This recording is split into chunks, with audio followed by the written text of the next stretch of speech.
दोस्तों नमस्कार। हिंदी की बिंदी चैनल पर आप सबका स्वागत है। मैं हूं डॉक्टर प्रदीप प्रसन्न और आप भी प्रसन्न होंगे ऐसा मुझे विश्वास है। तो आइए आज हिंदी व्याकरण, हिंदी भाषा, हिंदी साहित्य में कुछ नई बातें सीखते हैं।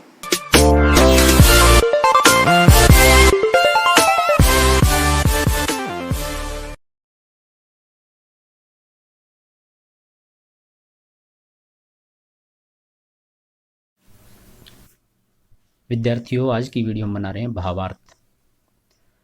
भावार्थ प्रतियोगी परीक्षाओं में भी और अकादमिक परीक्षाओं में भी दोनों में पूछा जाता है। और जब अक्सर गद्यांश या पद्यांश की व्याख्या करते हैं, उसके भाव लिखते हैं, तो उसमें ये महत्वपूर्ण टॉपिक है। और साथ ही जब किसी प्रश्न का उत्तर हम देते हैं तो उसके भाव पक्ष को, विशेष रूप से कविता वाले पक्ष को किस तरह से जानें और किस तरह से विश्लेषित करें, किस तरह से उसका उत्तर लिखें, उसके लिए बहुत उपयोगी है। तो आइए हम वीडियो शुरू करते हैं। प्रारंभ करने से पहले आप सबसे आग्रह है, यदि आपने हिंदी की बिंदी चैनल को अभी तक भी सब्सक्राइब नहीं किया है तो उसे सब्सक्राइब जरूर करें, बेल आइकन को जरूर दबाएं ताकि कोई वीडियो मिस ना कर पाएं। आइए तो शुरू करते हैं आज की वीडियो। भावार्थ। परिभाषा।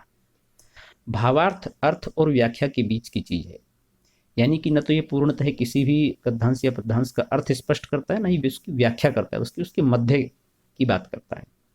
इसमें न तो अर्थ लेखन की भांति गद्य या पद्य के प्रत्येक शब्द के अर्थ पर ध्यान दिया जाता है और न व्याख्या की भांति अर्थ विश्लेषण एवं साहित्य सौंदर्य के स्पष्टीकरण पर ही चर्चा होती है। अर्थात अर्थ और व्याख्या, जिनमें दोनों की बातें होती हैं, उनसे कुछ भिन्न, कुछ अलग तरह की बात भावार्थ के अंदर निहित होती है। भावार्थ में किसी उद्धरण में निहित केंद्रीय भाव को संक्षिप्त एवं स्पष्ट रूप से व्यक्त कर देना ही पर्याप्त है। तो ये मुख्य बिंदु है भावार्थ में, जो गद्य पद दे रखा है, जो पंक्तियां दे रखी हैं, उसका केंद्रीय भाव उसके अंदर आ जाए, और दूसरा वो संक्षिप्त रूप में हो, और तीसरी बात ऐसी क्लिष्ट या ऐसी घुमावदार या वक्रोक्ति वाली भाषा न हो जिससे वो स्पष्ट न हो सके।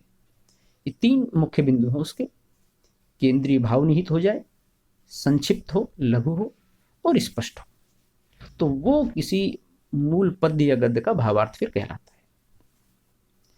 और सरल तरीके से इसको समझने की कोशिश करते हैं। एक सारांश की तरह भावार्थ भी मूल अवतरण का छोटा रूप है। जैसे एक सारांश लिखते हैं किसी गद्य या पद्य का, उस तरह से, किंतु भावार्थ लिखने की रीति सारांश की रीति से भिन्न है, उससे पृथक है, अलग है कुछ। वास्तव में भावार्थ की विधि गागर में सागर भरने की एक क्रिया है। जिस तरह से बहुत बड़ी बात को हम बहुत छोटे रूप में कहें, लेकिन उस बात का मर्म ज्यों का त्यों बना रहे, उसका अंश को छूटे नहीं, और जो अन्य शब्द हैं, अन्य बातें हैं, जिनसे कि उस बात की महत्ता बनी रहे और उसका वजन कम न हो, उनको हम हटा सकते हैं। इस तरह की बात हो। यहाँ मूल भाव का कोई भी भाव या विचार छूटना नहीं चाहिए। विषय को या बात को बढ़ा चढ़ाकर कहने या लिखने की यहाँ भी आवश्यकता नहीं, अर्थात अतिशयोक्ति में बढ़ा चढ़ा करके उस बात को विस्तार देने की आवश्यकता नहीं है। मूल बात को मूल रूप से, तथ्यात्मक रूप से रखनी चाहिए। पर भावार्थ में भावों का पदान्वय भी होना चाहिए, यानी कि जो पद हैं उनका अन्वय। यद्यपि भावार्थ की लंबाई चौड़ाई की अंतिम सीमा नहीं बांधी जा सकती, कोई सीमा नहीं है कितना लंबा होना चाहिए, तथापि आशय या भाव के प्रतिकूल उसे मूल अवतरण का कम से कम आधा तो होना ही चाहिए। जब कोई बात एक पेज में कही गई है, हम उसका भाव लिखेंगे तो सामान्य सी बात है कि वो उतने ही पेजों में कहा गया है, तो उसका भाव कैसे हो सकता है? वो तो संक्षिप्त होना ही चाहिए, छोटा होना चाहिए। तो इसमें मूल के सभी प्रधान और गौण भाव आ जाने चाहिए। ये महत्वपूर्ण बात है कि जो मूल अवतरण है उसके प्रधान और गौण, ऐसा नहीं मतलब मुख्य मुख्य आ जाए, सामान्य छोड़ दें, भाव सारे उसमें निहित होने चाहिए, सब आ जाने चाहिए। और उसकी भाषा जो है सरल और अपनी होनी चाहिए, यानी कि जो लिखे उसकी अपनी भाषा होनी चाहिए। कोई बनावटीकरण नहीं होना चाहिए भाषा के अंदर। कोई भारी भरकम शब्दों का प्रयोग करते हुए किसी भी भाव को आप लिखें, और यहाँ तक कि आप कोई भी प्रश्न का उत्तर लिखें तो आपकी अपनी भाषा हो, तो अधिक प्रभावी होगी, परीक्षक के लिए भी और आपके लिए भी एक गुणवत्ता एक सशक्तता और एक आत्मविश्वास का भाव जो पैदा होगा। आपने स्वयं लिखा है अपनी भाषा में, चाहे आपके पास कैसी भी टूटी फूटी भाषा हो, आपके पास बड़े परिष्कृत शब्द न हो, लेकिन जो है वो आपके अपने हैं, तो बेहतर लगेगा, वो ओरिजिनल लगेगा, मौलिक सा लगेगा। सारांश में केवल प्रधान भाव ही रहते हैं, किंतु भावार्थ में छोटे बड़े सभी भावों का समावेश किया जाता है। सच तो यह है कि भावार्थ सारांश और व्याख्या के मध्य की बात है, मध्य की चीज है, हमने पहले ही बताया। भावार्थ के संबंध में एक विद्वान का कथन है कि भावार्थ संक्षिप्त और स्पष्ट हो, इसे व्याख्या के रूप में नहीं होना चाहिए। केवल अन्वयार्थ को भी भावार्थ नहीं समझना चाहिए। किसी बात का अन्य दूसरा अर्थ प्रकट कर दे तो वो भावार्थ नहीं है, कि उसकी जगह पर्यायवाची शब्द रखते हैं इस तरह से। इस उदाहरण से तीन बातें स्पष्ट होती है। पहला है भावार्थ संक्षिप्त होना चाहिए, दूसरा ये है भावार्थ व्याख्या के रूप में नहीं होना चाहिए, और तीसरा है भावार्थ में अन्वयार्थ भी नहीं होना चाहिए। तो ये तीन प्रमुख बातें इससे निकलती हैं। तीनों ही बातें हम पहले भी कर चुके हैं। भावार्थ की प्राथमिक विशेषता उसकी संक्षिप्तता है, हम थोड़े में सब कुछ कह जाएं, ये उसकी खास विशेषता है, पहली शर्त भी मानी जाती है। इसी से भावार्थ भावार्थ के रूप में प्रस्तुत होता है, यानी कि भावार्थ संक्षेपण से बिल्कुल भिन्न है। संक्षेपण अलग प्रक्रिया है, लेकिन भावार्थ अलग प्रक्रिया है। तो भावार्थ के लिए कुछ आवश्यक निर्देश कौन कौन से होने चाहिए, जिस पर कि हमें ध्यान देना चाहिए भावार्थ को करते समय, लिखते समय, ताकि भावार्थ में कोई त्रुटियां न रहें, सही से हम लिख पाएं, कर पाएं। पहला, एक मूल अवतरण को 2 या 3 बार ध्यानपूर्वक पढ़ना चाहिए, और जो मुख्य बिंदु हैं उसमें उन विचारों को रेखांकित करना चाहिए। व्यर्थ बातों या शब्दों को हटा देना चाहिए। जब आप भावार्थ लिखें तब तो आपको लगता है कि इन बातों से दोहराव हो रहा है, इन बातों का मूल जो मंतव्य वो दूसरी बात से आ गया है, तो उसको हटा देना चाहिए। रेखांकित वाक्यों और शब्दों को मिलाकर सार्थक वाक्य बना लीजिए। रिक्त स्थानों की पूर्ति के लिए कुछ बाहरी शब्द भी लिए जा सकते हैं। इस प्रकार भावार्थ की रूपरेखा तैयार हो जाएगी। कुछ शब्द रेखांकित पहले से दिए होते हैं, आप करते हैं, तो उन सभी रेखांकित शब्दों को मिलाकर के एक सार्थक वाक्य बना लीजिए, जिससे कि उन शब्दों का महत्व बना रहे और उन शब्दों के द्वारा जो बात कही जा रही है वो भी उसके अंदर निहित हो जाए। रिक्त स्थान संबंधी क्वेश्चन इसमें आते हैं, तो कुछ बाहरी शब्द लिए जा सकते हैं उसके अंदर अपनी बात रखने के लिए। ऐसा नहीं जो अवतरण में गद्यांश या पद्यांश में शब्द दे रखे हैं वही आने चाहिए, जरूरी नहीं है। व्याख्या की तरह विषय की लंबी चौड़ी व्याख्या करने या प्रत्येक पंक्ति या वाक्य का विस्तार करने या अपनी ओर से टीका टिप्पणी करने की कोई आवश्यकता नहीं है, यानी कि उसे बढ़ा चढ़ा के अपनी ओर से कहने की आवश्यकता नहीं। जो भाव मूल है उसके अंदर वही स्पष्ट होना चाहिए। भावार्थ की भाषा स्पष्ट और सरल हो।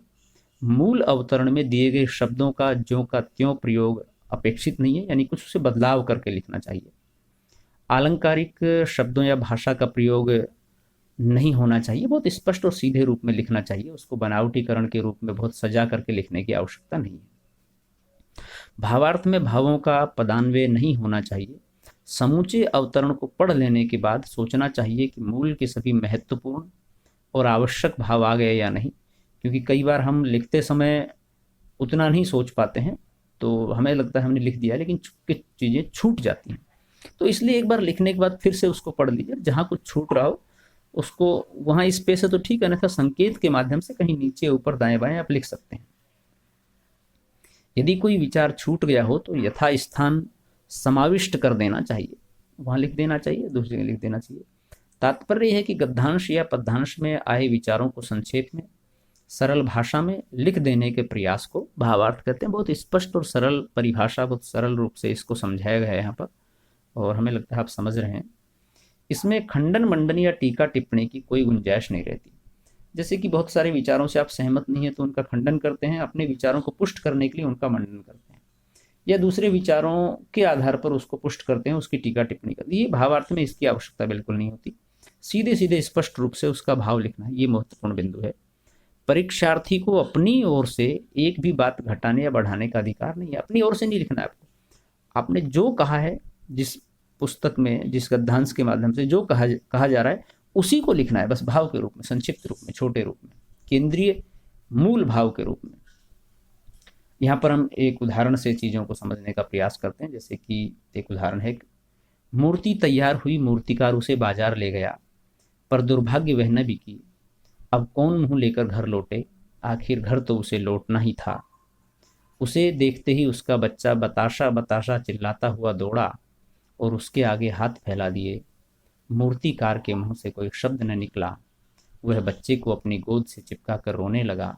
वह सोचने लगा, जिसने धनवानों को बनाया, जिसने प्रकृति पर अधिकार दिया, जिसने जमीन का बंटवारा किया, क्या उसकी बुद्धि इतनी छोटी हो गई कि कुछ लोग फूलों की सेज पर आराम से सोएं और कुछ लोग पसीने के रूप में दिन रात खून बहाने पर भी मुट्ठी भर चने तक न पाएं।